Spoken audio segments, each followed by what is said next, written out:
keep an open mind. Out of nothing, stars align. What is least expected? Sometimes all you need doesn't last forever.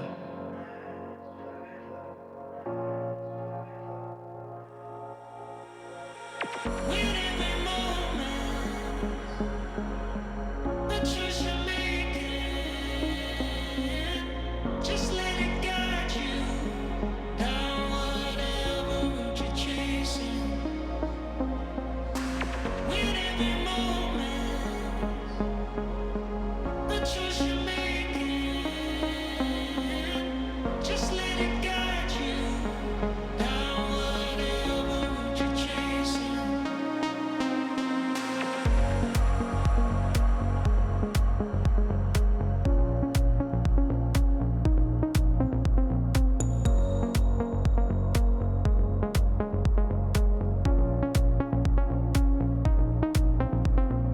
Open eyes, keep an open mind. Out of nothing, stars align. What is least expected? Sometimes all you need doesn't last forever.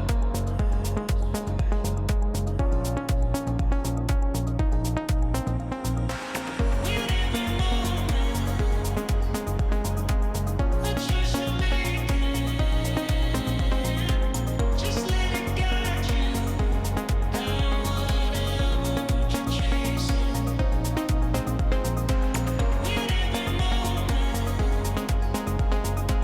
the choice you're making, just let it guide you down whatever route you're chasing.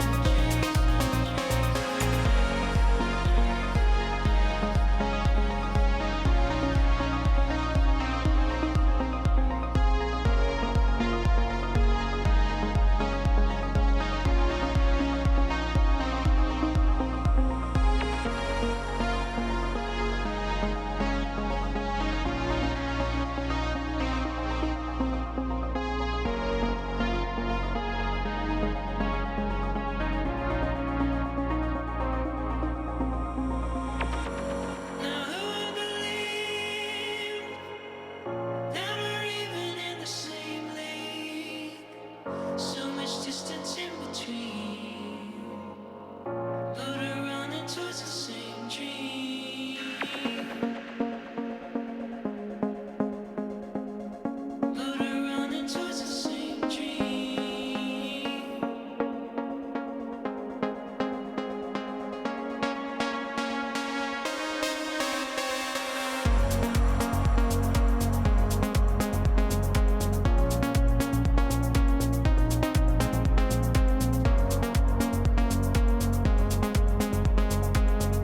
But we're running towards the same dream.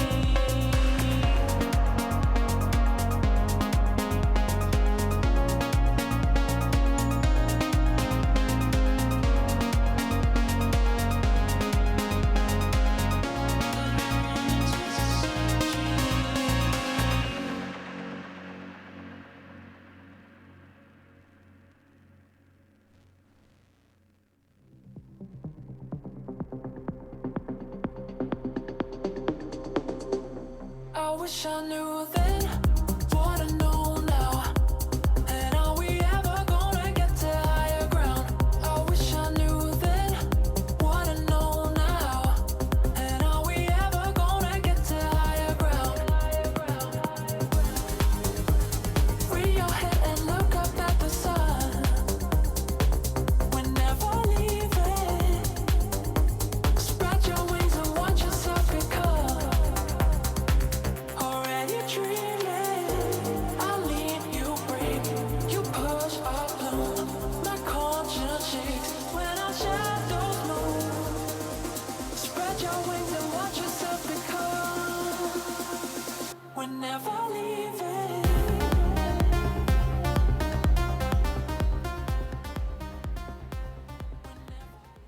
Please welcome SMPS President-elect Dr. Paula Stamp. Two times on the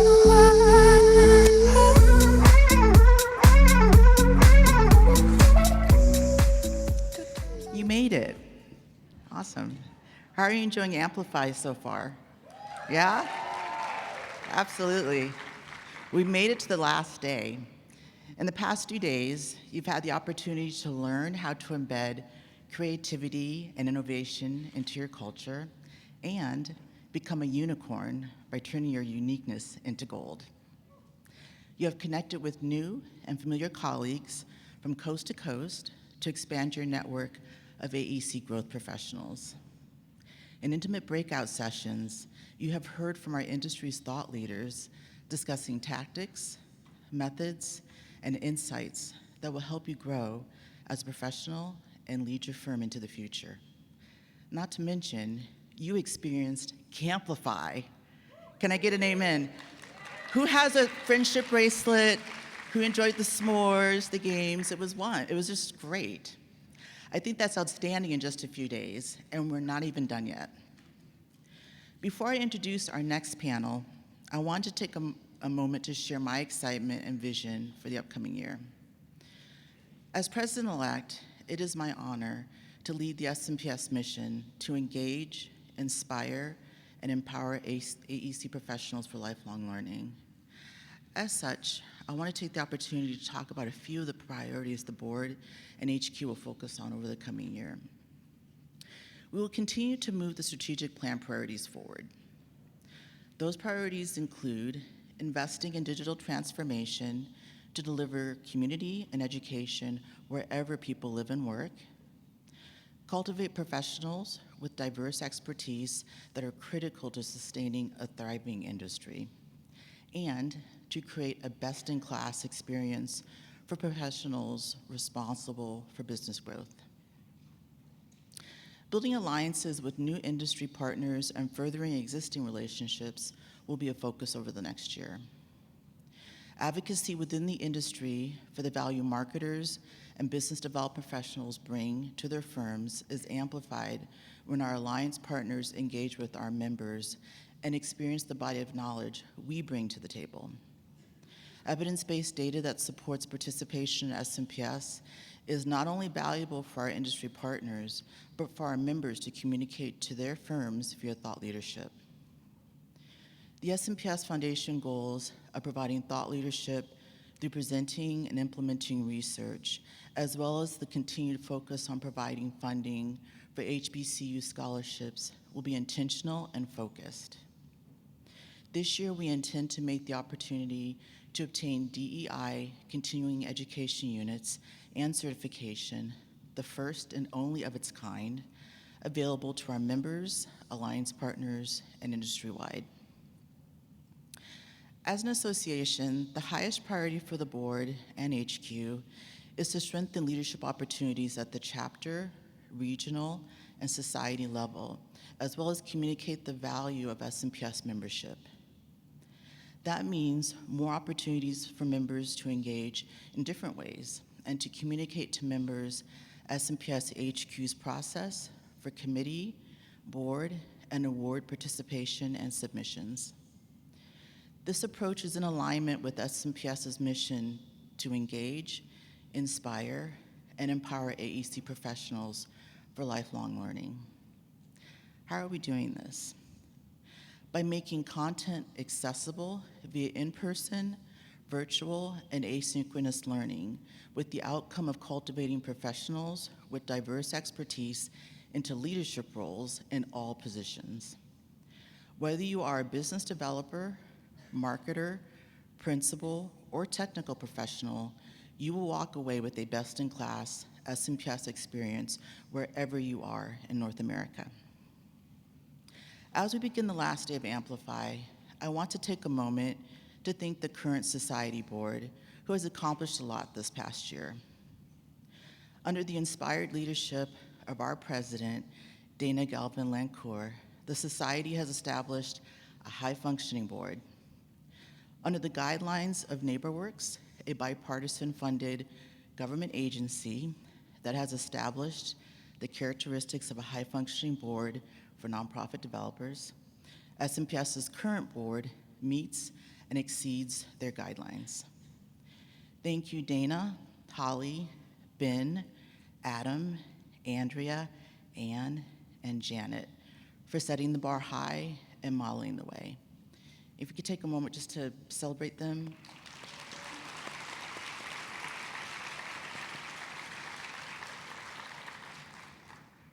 It is our winning aspiration that SMPS is an accessible and indispensable community for all professionals who drive growth and sustainability for AEC firms. And that is the legacy I plan to lead into this next year with the board. As we look to the future, it's essential that we understand how to evolve ourselves as professionals and our firms to support a thriving industry. In that evolution, we know that artificial intelligence has a major role. To discuss trends, tactics, and tomorrow, it is my pleasure to welcome our next Mainstage panel about the AI impacts on AEC. Thank you. Welcome our AI panel to the Amplify AEC stage. Josh Fritz, Rohan Jawali, Kristin Kautz, and Sarah Strauss.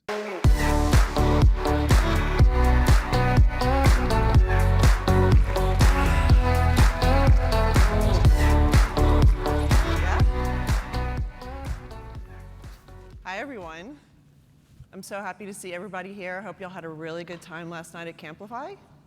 And you know I like to talk about AI, so I'm very excited to hear what this panel has to say. And I'm going to set it up exactly how she said. We're going to talk about exploring tactics, value as a trend, not AI as a trend, but the value, and then what's going to happen tomorrow. So I'm going to start out the questions by saying, first of all, introduce yourselves. Everybody take a breath. How about that? Okay, this is very intimidating. Very intimidating. So everybody take a breath. Sarah, especially you and me. You and me take a breath. Okay. Oh my God, and your face on a big screen. Like, this is very intimidating. You know what, I'm gonna start this out first of all by saying I want to really thank Marcy and Danielle. Y'all are doing an amazing job at the conference. And then the behind the scenes people, amazing. And then I also want to thank the behind-the-scenes people, which are the two amazing makeup artists. Yes. So, like, yeah, they are the unsung heroes of the main stage for sure. Okay, so introduce yourselves, who you are in your role, not yet, hold on, and share your one surprising or unexpected way that AI has impacted your work. I'll start. My name is Rohan Jawali, founder at Joist AI, civil engineer by degree. And one thing that's really changed the way I work is I work 16 hours a day, and I've built GPTs for pretty much all the things that I do and augment myself, so basically double the productivity. And that's been incredibly awesome. Good. Hi, I'm Sarah Strauss. I'm a proposal manager for Lockwood Andrews & Newnham, a civil engineering company. And AI has reduced the stress level of my team so much. It's just so wonderful how we can all focus on making winning proposals instead of finding things. And we never thought AI would be something that is applicable to us, and to have these tools available is just so unexpected and so valuable.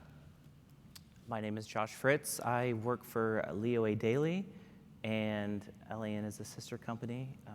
I'm a data scientist, and AI has reduced the amount of time that I have to spend coding by about 80%, which allows me to do creative things and build faster solutions for my clients and the work that I do.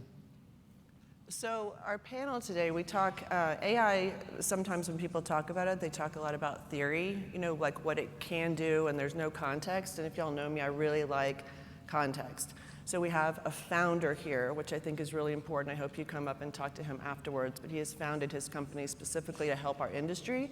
We have a proposal manager who is working with it every day, and a data scientist who understands all of the good tech stuff, right? Okay, so there are hundreds of thousands of tools out there, And a lot of people ask me what my favorite tool is. I'll say Joist, of course, because you're on the panel, right? Joist is one of my favorite tools. But what I really ask everybody is, what do you do during your day that you like? What do you do that you don't like? Because there is AI out there that can augment the things and get the things off your plate that you don't like, delegate them out. And then there are the things that you like. AI can help you do those things better, more efficiently, more creative. But we always start with the why. We start with the case study and what do you really need help doing? So I like to start with that, and I'm going to ask, hold on, I'm looking at my notes here. So I'm going to ask Sarah, like, how did you get here? How did you start to use AI, and how did you even find Joist? So luckily, my company is very supportive of the marketing team always upping our game. So we've been involved with SMPS for some time, and we've always focused on enhancing our writing skills, enhancing our collaboration skills, helping make better go, no-go decisions, finding the values and differentiators. And really, Kristin and SMPS is what brought AI to our attention in a way where it can be implemented to make our lives better. I think when AI was first out there, it was a fun tool where Josh, you even showed us some like images where, AI could generate images and we all put in our dream homes, like, this mountainside Sedona retreat and this rendering of a home would pop up, and we thought it was fun and didn't even realize that there were options that were applicable to us until you really broke down, these are all the tools out there and how it can work for you. And we use that as an opportunity to, do our own homework and explore these different tools and do these different demos to find what was the right fit for us. And it's just amazing how there's something out there that really helps proposal professionals, with efficiency. So, again, we can focus on what we enjoy, which is telling those stories and making our proposals, competitive and winning instead of just copying and pasting and rushing to get something out the door. Yeah, great answer, great answer. And Rohan, I know you have a really good story about your why, so. Yeah, so my journey started when I graduated from Texas A&M back in 2009. I started with a general contractor named Hinze Phelps in the field, and then spent about 4 years working with marketing, and then came back to operations, worked with VDC, worked with innovation, and left Hinze Phelps in 2022 to start Joist. Really the hypothesis behind starting the company and taking this dive was everybody has a marketing drive, M drives, and it's a treasure trove. And the hypothesis was, how do we bring the content back to life? And not just that, but there is a lot of intelligence that's basically stuck in those drives. So how do you essentially democratize that intelligence, the insights that will essentially empower the people to do far better and unlock that superhuman capabilities for them was the hypothesis. So when I decided to leave the company, it's a funny story actually. A VC came to me and lectured me for an hour that I shouldn't go build this company and basically bet my career on this because nobody cares about marketing. And as a Defiant kid growing up, I was like, this is it, this is the validation for me. Because that validated another hypothesis which I had was marketing and sales in general is not understood by the leadership in this industry because they're technical people, they're engineers growing up. And that's a different science for them to really understand. And I saw an opportunity for really going into it. So what we're doing with Joist is right now we are focused on content, but the vision here is building the company at the intersection of sales enablement and revenue operations. We're pretty clear that we're not building a CRM, we're not building a DAM, but we want to basically unlock a lot of insight using data to supercharge the operation. And I said this the other day, is the goal for us is to liberate the marketers and unlock the value for them to get the seat on the table. That is a beautiful, thank you. Yes. Talk about a mission. Liberate the marketers. Yes. I think you should put that on a tag or a t-shirt or something, right? For sure. Totally. So yeah, Rohan's story was so fascinating to me because again, even as a founder, you're not just trying to throw AI out there in the world, you are really trying to solve a process that's been very difficult for us since the beginning of time, which is the headaches and the challenges of proposals, right? Absolutely. So, yeah. Absolutely. So talking about your specific application, which is a good segue into other types of applications out there and how you evaluate them. And Josh is our data scientist on the panel. I would love to hear how you are looking at evaluating the hundreds of thousands of tools out there. I get the question a lot, like, how do you narrow it down to what you're really going to use? Can you tell us how to do that? Absolutely. So the first thing that I do is I take a breath, like we did at this conference, because it is overwhelming and it's changing so rapidly. And with just having one person in the company evaluating all of these tools, I get them from marketing, I get them from healthcare and all of the industry and IT themselves. The first thing I do is I look at the task that you're trying to solve, and I think that's the most important. So what I've done is I've created a website of all the tools that I've evaluated, and I think you've done the same, and I break mine down by task, and I allow my company to go out and see the tools that are available to them that I've taken a look at. But I also have an open communication flow where if there's a new tool that you see that you want to evaluate, I'll follow up with essentially a questionnaire of what it is you're trying to accomplish, why do you want to use this tool, to give me some leverage. And obviously I have to go through all the IT channels of how secure is it, what are we doing, is it going to store our data, and I look at the vendor itself. But as a data scientist, I evaluate the actual model, the nucleus of what that AI tool does, and then we kind of evaluate the company, similar to what we do with clients, right? Yeah, great answer. So value as a trend, we talked about this a lot in our meeting, because AI, people say that AI is a buzzword, AI is just a trend, and it's not a trend. It's the value, I think, of AI that is the trend, and that we have to keep our eye on value. And you talked just a little bit about, I firmly believe that there is a return on investment for AI, for sure. Sarah mentioned it's fun. Of course it's fun. It's really, really fun.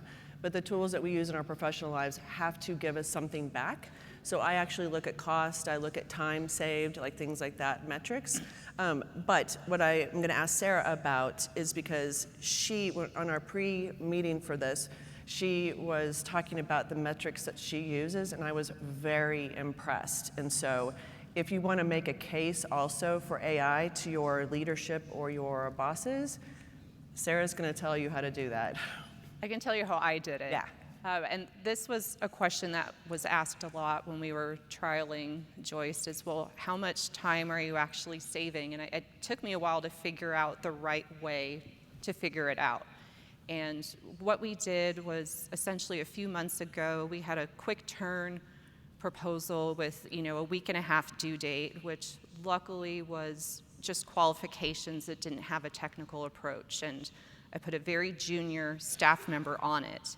And once that went in and was submitted, I said, okay, how much time would she and a more senior coordinator and the technical team, how much more time would they have spent without Joist? And we made our best guess, and from that we identified how much money we saved on that proposal.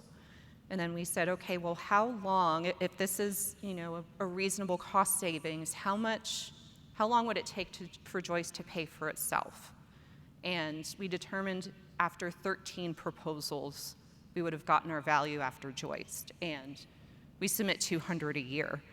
And then we took that a step further and then said, okay, well, it does at least increase efficiency, so we can do more proposals. And based on what we had in our pipeline and the average fee value of those proposals and our win rate, we determined that Joist would help us yield an extra $6 million in new business contracted. And the company right now has a very aggressive sales goal or growth goal. So that was how we used our metrics to get some sort of understanding of the value.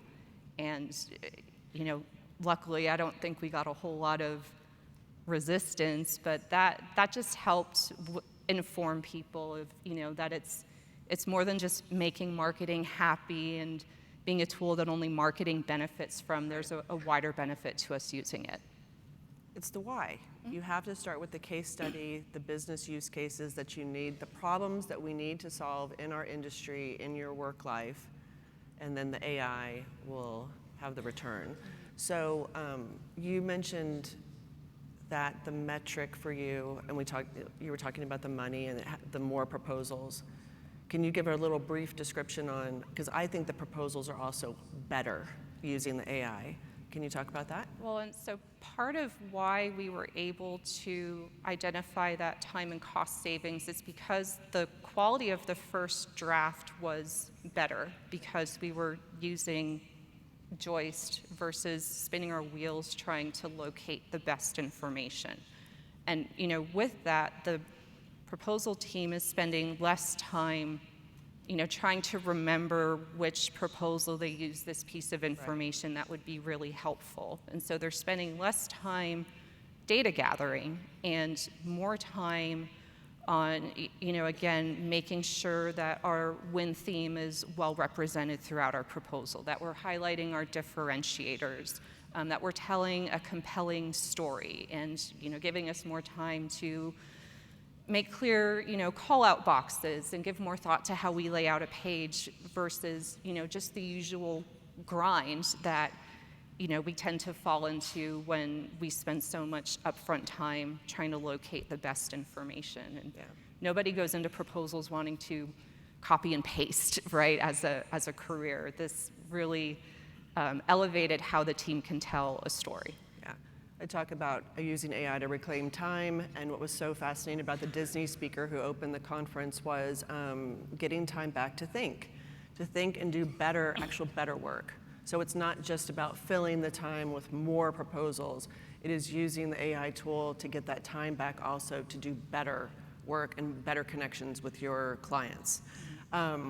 So Rohan, I know when I asked, what do you not like to do during your day? Believe it or not, when I asked this of even technical people and leadership in firms, I'm like, how many people thought about proposals? And they all raised their hand. It is the bane of our existence, I think, but it's also how we win work. And I know that Rohan is a founder of Joist AI, but he's also a reluctant marketer. So he likes to talk about other things in AI as well, but I try to get you to talk about Joist. So I'm going to ask you about the other stuff. So you had a panel, you had a discussion yesterday, session, and what are some of the things, the other pain points that you're seeing in our industry besides proposals that you think AI can help with? I think there are a lot of applications. I mean, if I had the superpowers back in time when I was working in the field or writing RFIs and submittals, I can go back and think about the countless nights I've spent to follow up on my work, because there is so much to do and so little time. I feel like across the operation, there are a lot of inefficiencies that exist right now, and it's pretty evident. So efficiency gain is the biggest thing I can see AI unlocking for our industry.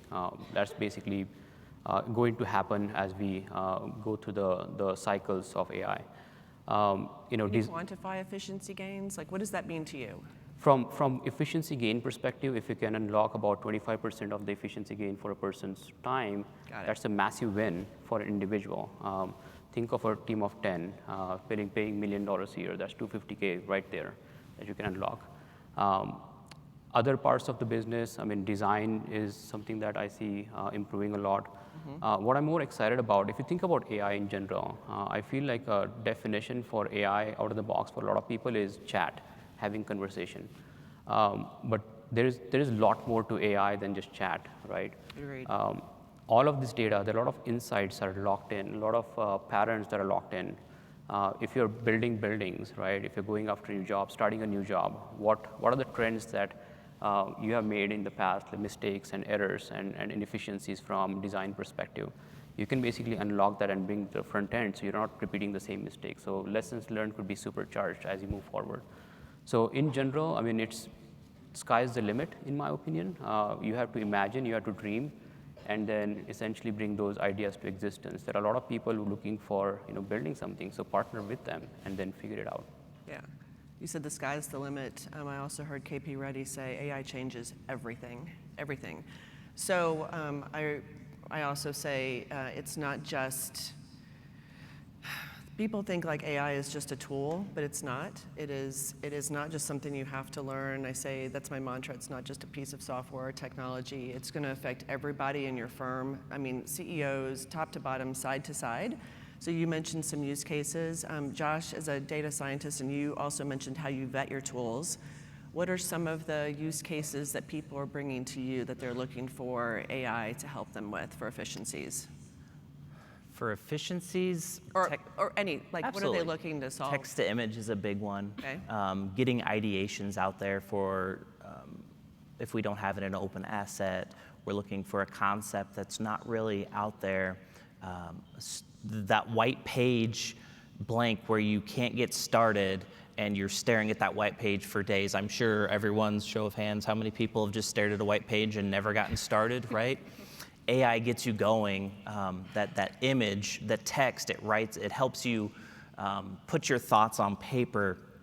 I've had image to image correction. The image is a big one for my designers. On the engineering side, it's the algorithms that aren't in the chat that they're looking for marketing churn analysis. That's a really big one. Client, predicting how likely you are to keep your client or how upset they are with you or how much they are happy with your new product. Campaign launches, they can help you with these tasks. And I'm not saying they can do these tasks for you. That's prescriptive, and we're not there yet. We are approaching that, but it's empowering our leaders to make informed decisions based on the data that they have. It's using their instinct with the data that is being derived from AI, or honestly, just from the data that you have. And so it turns data into knowledge, and that it empowers you with the knowledge from your data, and that's how I describe it. Yeah. I'm going to add a quick thing on this one. Just going forward a little bit. Facebook just released another version of open source llama models, which is 400 billion parameters. So where things are trending in a way is we have data now. We are getting multimodal models, which basically can handle text, images, and voice. So if you think about our daily routine, daily life, we're handling a lot of text. We're handling a lot of visual things. We're doing meetings and audios and voice. And there's a concept called fine-tuning. Think of fine-tuning as training a new employee. So you can basically take these models and start fine-tuning for specific use cases across the board. You'll see those things unlocking a lot of potential for our industry and just change the things how they are done. Because if you think about everyday jobs for every role across the spectrum, it's heavy on knowledge. And how do you unlock that knowledge and enable everybody across the board is where things are trending. Yeah, the data, knowledge is power. That's a super powerful description, I think, of AI as well. I was sitting next to a gentleman the other day, and we were talking about AI. He had been in one of our the pre-con business development seminar, and he just said, we have so much data. Companies have data. Y'all have content. You have a lot of information. You don't know how to unlock it. You don't know how to use the valuable part of it to make you move forward, even with strategy or planning or business planning. And I think AI can definitely do that. Yeah. Do you have, this is an off-topic question, don't get scared. How do you look at your data when you have AI unlock that for you? How does your company look at it in order to use it to its best, So I spend 80% of my day looking at data and cleaning data. Mm-hmm. I visualize data a little differently than most, but I will put them in dashboards, and I use a program called Python, and it's Jupyter Notebooks. And I write a notebook that will tell a story about the data set or sets that I'm using. And that notebook will end up being 20, 30, 40 pages long. And that might be looking at one metric that I'm trying to extract knowledge from that data. But what's unique about this is that I'm able to share these visualizations of my data with others in a visual way that they can understand. So everyone's used a graphic, like a graph, a chart.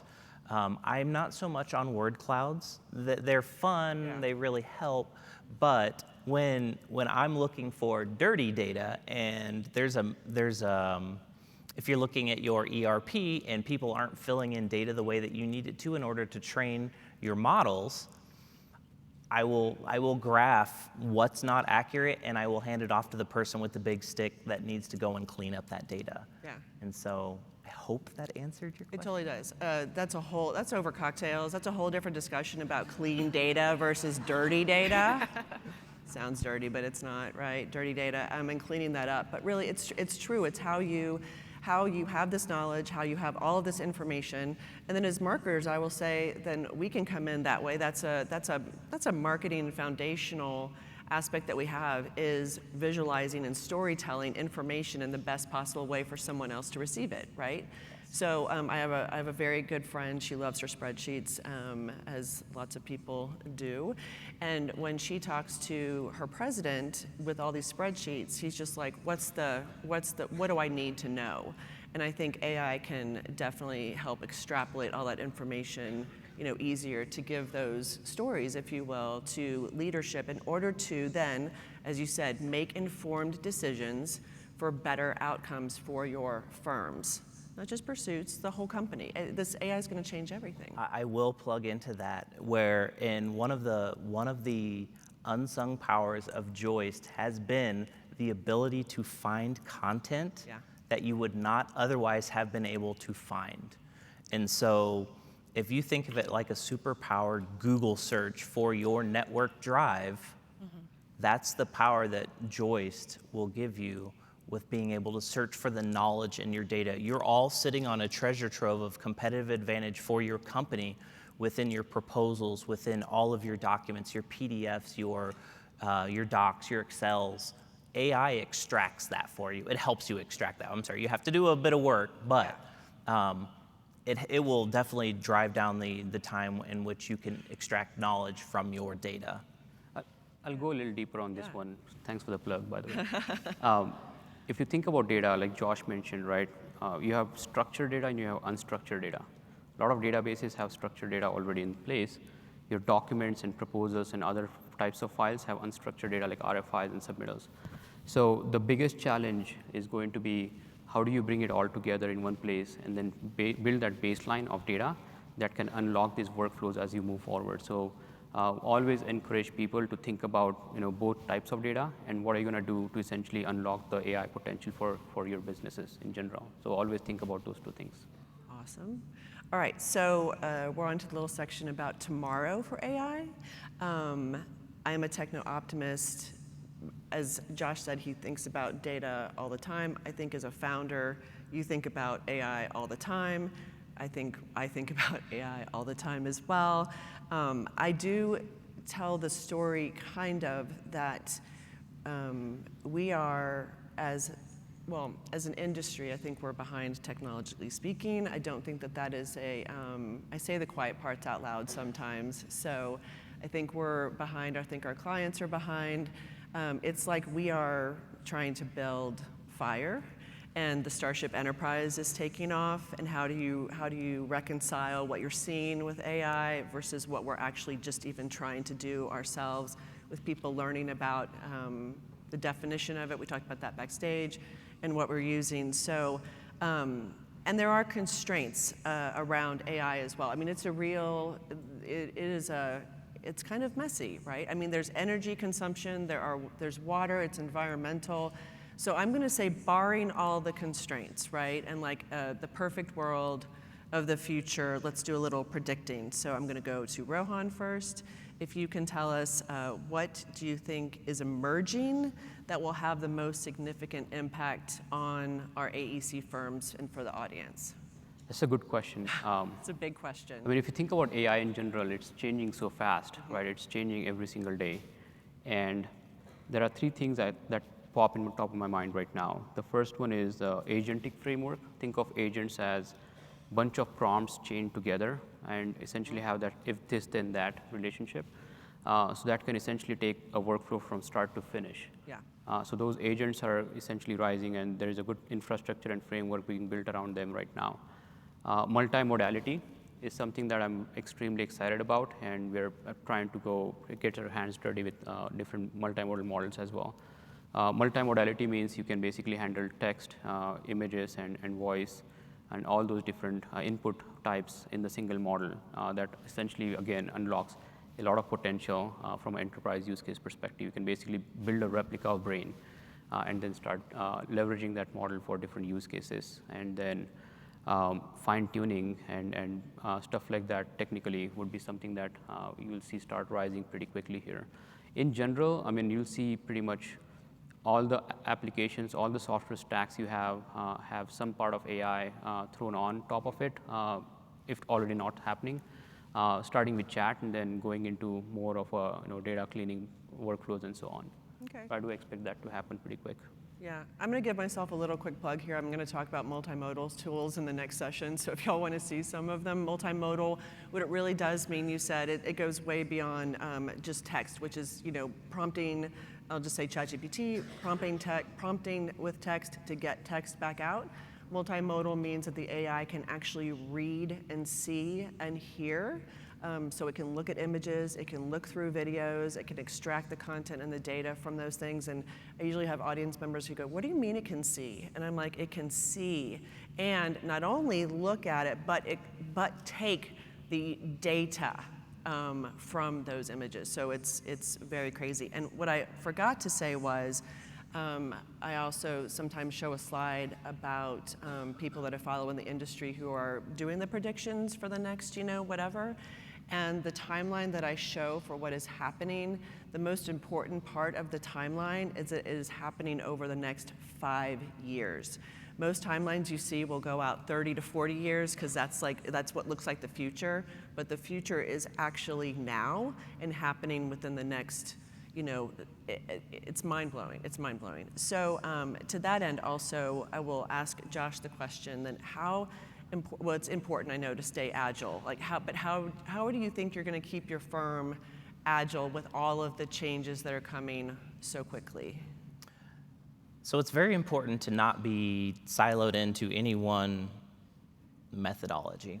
And by that I mean, when you use a tool, it needs to be able to grow with you, and it needs to grow with the changes of your environment around you. And as we're evolving, you need to also choose the tools similarly. And that is actually a criteria on one of my check boxes for how I will actually have a conversation with the vendor's IT expert or the CEO, as it happens to be for Joist, but I will dig into the transparency of the company, how willingness they are to share the data, and how they're utilizing their models, their ChatGPTs, their LLMs, and all of their internal workings. I'm a big fan of open source, and so he mentioned Llama. I love it. I love that they named it Llama, honestly. But it's important to make sure that you're not stuck into a tool. I'm trying to think of an example of something that, without naming a vendor that everyone knows, I don't think that's possible. So I'm going to refrain from naming some companies that are archaic, but that's the good old boys where they've just done business that way since the dawn of time. Yeah. You don't want to get stuck into that because eventually that's going to be taken away, and it's just not a way that you're going to be able to do business anymore with your tools. It's similar, I say that as that's how humans are doing it, but that's similarly how you use tools. You don't want to be stuck in that rut. You definitely want to be agile. You want to be able to take the newest model, the newest LLM, and plug it in and be able to play. And Joist allows you to do something like that. And so being able to be agile with some of the newest and greatest allows you the freedom to evolve as AI is evolving. And it evolves very, very quickly at a scale that no one could ever have predicted. No one. I don't even think. I show a slide that talks about really smart AI people who were thinking about what they would predict for the future, and all of the parameters were easily 30 to 40 years out. And then ChatGPT launched, brought AI into the accessible hands of mere mortals like ourselves. And then all of those parameters came so close, right? They're like, oh, this is happening right now. What I do love about the industry that I'm in, which is the AI right now, is building a network of really smart people and founders like Rohan, and being able to talk to companies that are in it. Josh mentioned the vendors that y'all are using right now, you have to ask them what they're doing with AI. And if you don't understand what they're saying, you keep asking why. Like the Disney, he said why, keep asking why, what. I think a lot of companies are touting AI, but it's not really AI, because it is a buzzword that just, people want to put it on top of their company, but they're actually not using AI. So as consumers of these vendors that we have been using for years, and we are an industry that we have done it this way forever, we are ripe for disruption. And Rohan is taking advantage of that. What I also like when you look for the disrupting vendors out there to try, the founders are really receptive to your feedback. I know Rohan is one of them. When you play with these tools and use them, and if you have suggestions and you need customization built in, you call the person and they're like, we will absolutely figure out a way to do it, which I think is also the antithesis of what some archaic vendors are doing at the moment. I would add that for those that attended Duncan's presentation, be a child and ask that why until you figure it out. Don't just settle for the answer that they're giving you. Make sure you ask why as many times as it is required. Feel comfortable with what you're doing. Don't take no for an answer. Yeah. Well, and don't think that you are not smart enough to understand what they're saying. They're not giving you, you're smart. This industry, we are very smart. We are very intelligent. We have to ask the right questions, and we need to get the answers that we need in order to move forward. Yeah, so Sarah, so if you could, you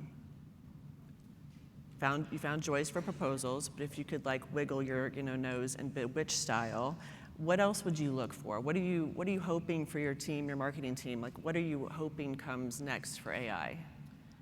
So one thing right now, and I think you and I have talked about this and are hoping to have Joist with this capability, but right now we use Joist to find stuff, to analyze things, but we're still kind of manually copy and pasting out into our templates, and it would be great if that could all be streamlined and we check a few boxes and it's downloaded directly into our InDesign template.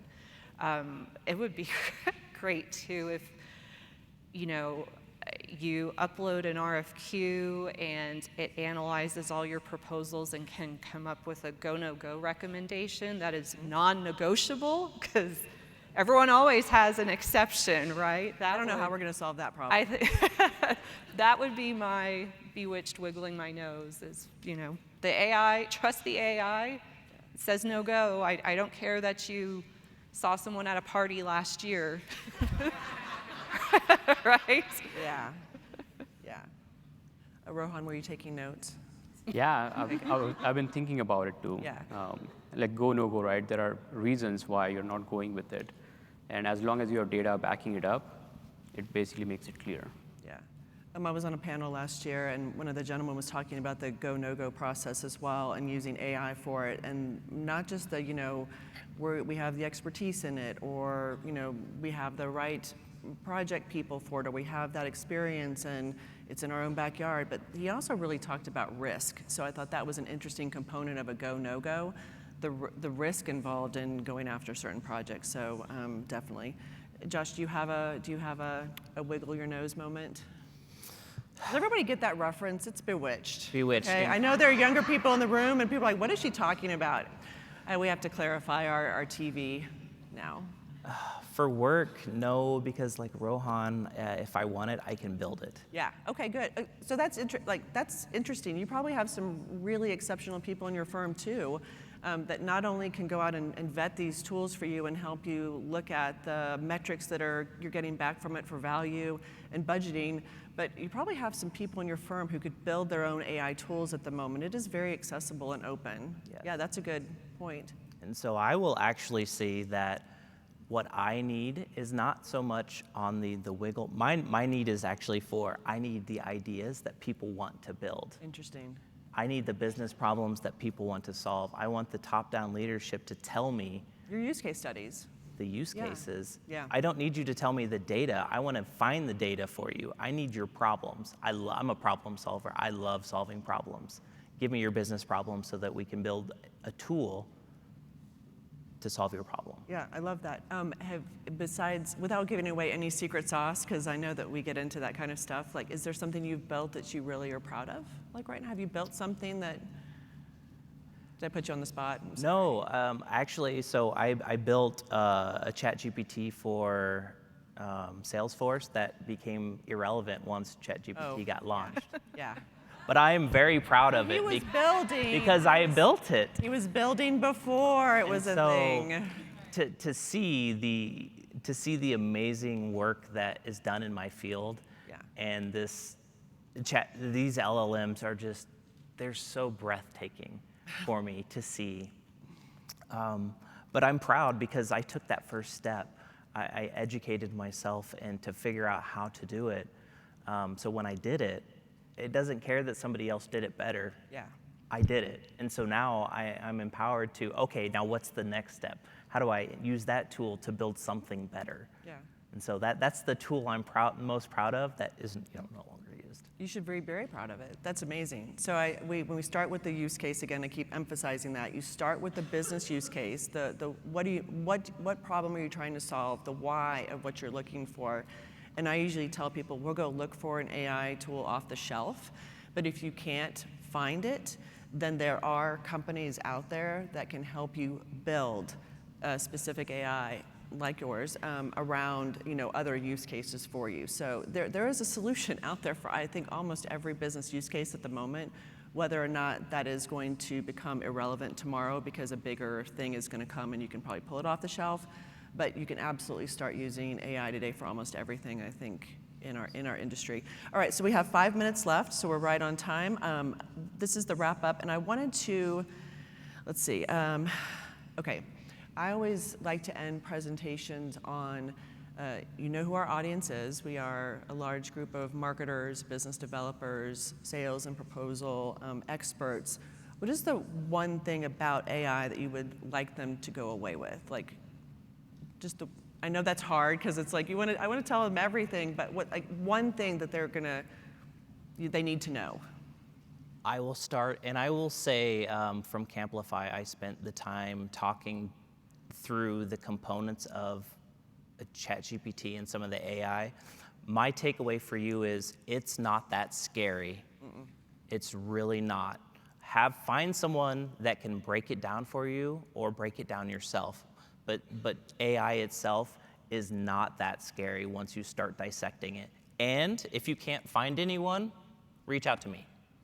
And I would love to sit down and just walk you through whatever it is that you have a question for. I love to hear people's stories. I'm a bit of a storyteller myself, but I love to listen, so yes. Absolutely. What about you? I would say there's something for us. I know a lot of times, as marketers for architecture companies, engineering companies, GCs, we feel like we're at the bottom of the totem pole, right? With all of the priorities of the company, we're asked to do a lot with, not a lot of investment or funding or budgets. And, if maybe Joist isn't the right thing for you, or the company isn't going to make the investment, there's amazing free tools out there, or $10 a month subscriptions that can really provide value to you. One of the first things I did with ChatGPT was I took a paragraph of text from an approach. It didn't have anything proprietary, but it was lengthy. It was written in a passive voice. It was almost like a mystery novel, right? And I've had to tell that to people too. We're not writing mystery novels here, but I put it in ChatGPT with the prompt to rewrite for clarity, brevity, and active voice. And 2 seconds later, it gave me something that was 95% of the way there.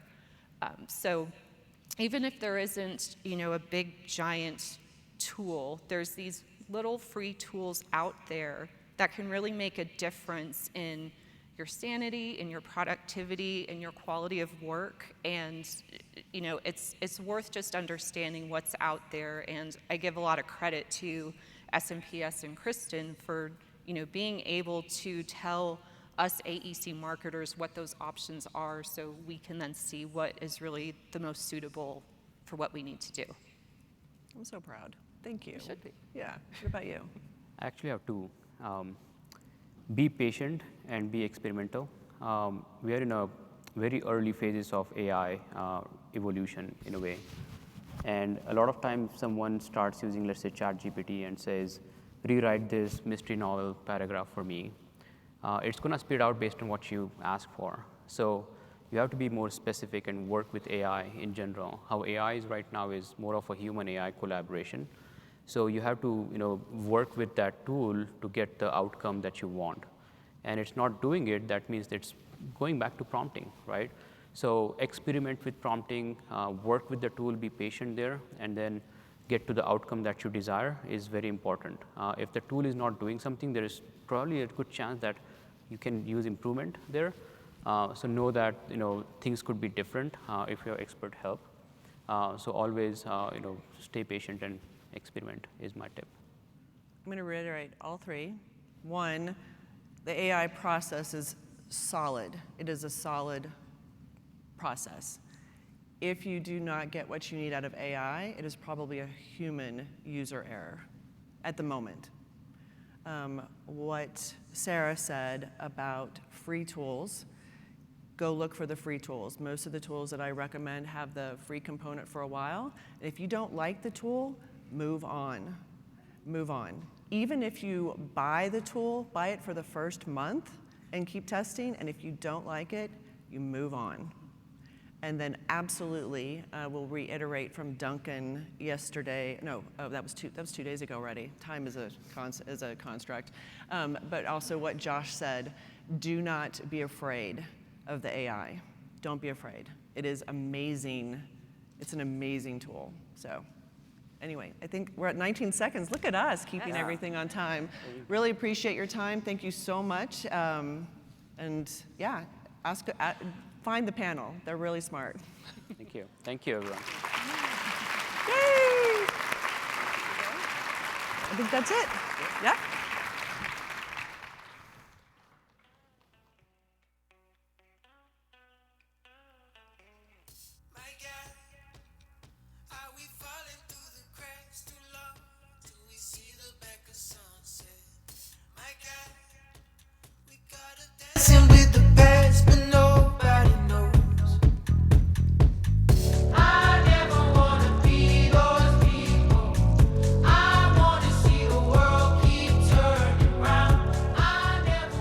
Please welcome SMPS Foundation President Janet Lively McCauley.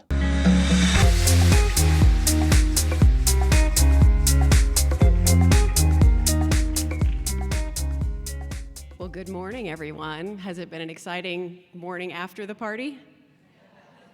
It's a little quieter than I thought. Wow, what an incredible couple of days that we've gotten to spend together. We hope that you've come away with new friends, an opportunity to visit old friends, new contacts, new ideas, and strategies to take back to your firms to add value. Throughout the conference, you've heard us talk about the SMPS Foundation, and you've seen all the donation stations in an effort to help raise money to reach our $5,000 goal today. As a reminder, one more last reminder, the mission of the foundation is to deliver intelligence and insights for growth professionals and leaders to help them navigate the trends, the changes in business, and evolve to have the presence in this competitive marketplace that we're in, which we're never going to wind up leaving, right? It's always going to be competitive. Examples of this include the AEC BD, or Sell, Do, Win, and the Emerging Trends Roundtable, for which we'd like to once again thank our sponsor, R&M. Your donation to support, yes. Thank you, Andrea and Len. Your donation to support relevant research and expanding diversity will continue to influence our profession with important research and advocacy. If you haven't done so already, we invite you to make a tax-deductible donation to the foundation. Whether it's $10 or a lofty $1,000, your donation support will directly contribute to the development of future initiatives that support our industry and professionals just like you. We've currently raised $1,400 this week, so thank you to all of you who've donated this week. And before you leave the conference, we invite you to take a moment to think about it and donate to the future of our industry. I would be incredibly remiss if I didn't take this opportunity to thank our Board of Trustees, the Society Board, the HQ staff, and all of our donors for their work and advocacy and financial support of the foundation. Have very safe travels home, enjoy the rest of the sessions today, and keep doing the great work that you're doing out there for your firms. Thank you, and have a wonderful day. This concludes the program. Enjoy your breakout sessions, and we will see you back here for the final main stage program at 12:15.